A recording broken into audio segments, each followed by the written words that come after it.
Right. If you're somebody who's trying to work out and trying to build up the number of push-ups that you do, and last week you struggled to do 20 push-ups and you had a goal to do 30 push-ups, here's how you can see it.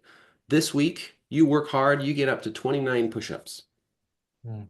Is that a failure because you didn't meet your goal of 30 push-ups?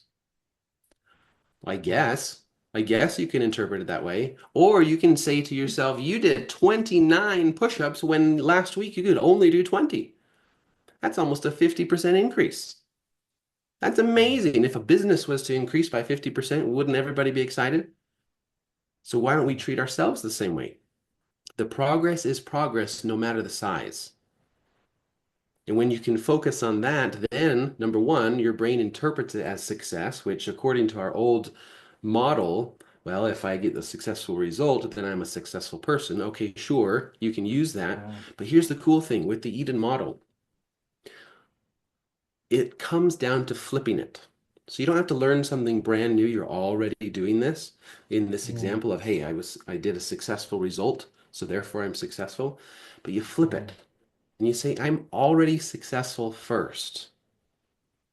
And if Right. I'm a successful person first, then what would I do?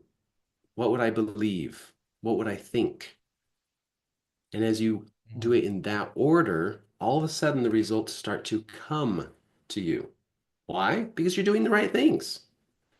But it makes Yeah. all the difference because you've made that belief and that mindset shift first. Otherwise, Mm. we live in this inner critic, this imposter syndrome world as we strive for the results. And that's why we always focus on, oh, well, that wasn't good enough. Oh, well, I can't do that because what will they think of me? Right? But Mm. if, and again, I know I'm getting a little bit repetitive, but this is so important. If we first say to ourselves, what would that person do who has already achieved the result that I'm looking for? Mm. And put yourself in that place. In other words, you say, okay, great. What am I striving for? Well, I want to speak English. Okay, great.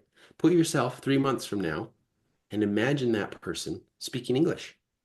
Mm. Who is that person? How does it make you feel? What does that person believe? And the power of the mind is that you can do that now. Whatever the mind can conceive and believe, it can achieve, says Napoleon Hill, right?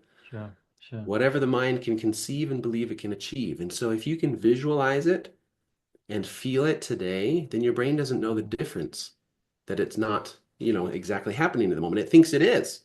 It thinks you're Mm. already there.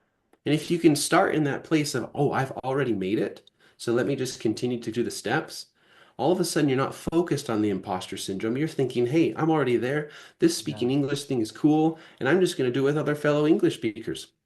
And we're going to focus on what we have in common and not what we have different.